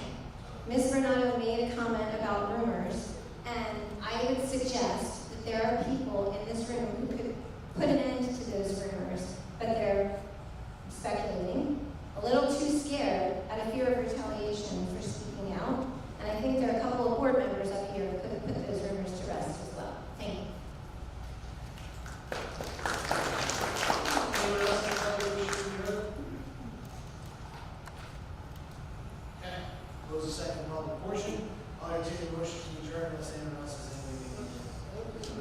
seconds.